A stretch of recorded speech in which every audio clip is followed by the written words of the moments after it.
I am not a big fan of sugarcoating things. Never have been. As a teenager, this little quirk of mine made me what you'd definitely call blunt. As a newly christened adult in my early 20s, it earned me a slightly more delicate title, candid. But even after I became a mother, this habit has made me stick out in a crowd. Because while I am the person you call when you need advice, and I am the friend who always tells you the truth, I am also the mother who teaches her children that calling them a museum is not a bad thing. The most obvious example of this is our anatomical vocabulary. There are no vajayjays or lady bits in our house. We don't say wee-wee or ding-a-ling. No, we call a spade a spade. Like the time my kids were in the backseat of my car being nosy little buggers and snooping through my purse, they happened upon a tampon and asked what it was. So I answered, in detail, with lots of descriptive words and maybe a hand gesture or two. It was a short conversation. And they don't go through my purse anymore. And then there's my son. Just a few weeks ago, we were having breakfast before school, and I was pouring every ounce of love I have into the best instant oatmeal Target has to offer. When he looked at me, his eyes just a bit too perceptive, his expression a tad too judgmental, and he said, "You've been wearing that same shirt for 3 days. You need a shower." It appears my 7-year-old has inherited from me the ability to point out the really obvious. I can live with that most of the time. The problem with the parenting philosophy of just come out and say it is when I start to hear my grown-up words come out of their tiny child-sized mouths. I'm usually pretty aware of my language around the two of them. I'm not a big fan of using profanity where they can hear me, and I prefer to keep adult conversations on the back burner until they go to bed. Unfortunately, that doesn't always work. Sometimes as a parent, you say something that seems harmless, and it haunts you for the rest of your life.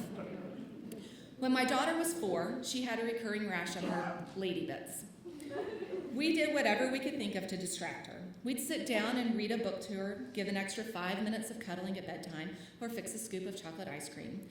It took a while to figure out what it was, eczema, and after a month of treatment, we knew she was on the mend, but she had yet to stop asking for those little favors. One night, I was standing in the kitchen, slicing mangoes and thinking about this very topic when in walked my daughter. "Mama, my vagina hurts." I tried to commiserate. "I know, baby, I'm so sorry." She pushed out her adorable bottom lip and looked at me. "It really hurts." That's when it hit me. I needed to distract her from her dreams of frozen chocolate treats, and all it would require of me was one tiny, slightly misleading statement. "Here, baby, have a bowl of mango slices. Mangoes will make your vagina feel better." She looked at me sideways. "They will?" I nodded. "They will. Mangoes are magic vagina fruit." She took the bowl to the sofa and ate those slimy suckers quickly, coming back just a few minutes later for more. "Mama, my vagina still hurts. I need more mangoes." Magic fruit indeed. We went through the mangoes at home pretty quickly after that, so my daughter and I headed back to the grocery store a few days later. As we strolled through the produce section, I took my eyes off of her and turned to some apples. "Mama," I turned, as all mothers do when you hear a sweet voice calling for her mother in public, and I saw my child standing, where else, but in front of a giant display of mangoes. "Mama, we need these." I quickly put down the apples in my hand, but not fast enough to stop her from shouting at the top of her lungs, "Mama, I need these magic mangoes to make my vagina feel better." Scooping her up like a football, I made my way to the exit, mumbling to the crowd of very amused shoppers. Kids, where do they come up with this stuff? And I will never forget that day as long as I live. It was the day I realized that my whole life had been preparing me to be a mother to the 2 children that I was given.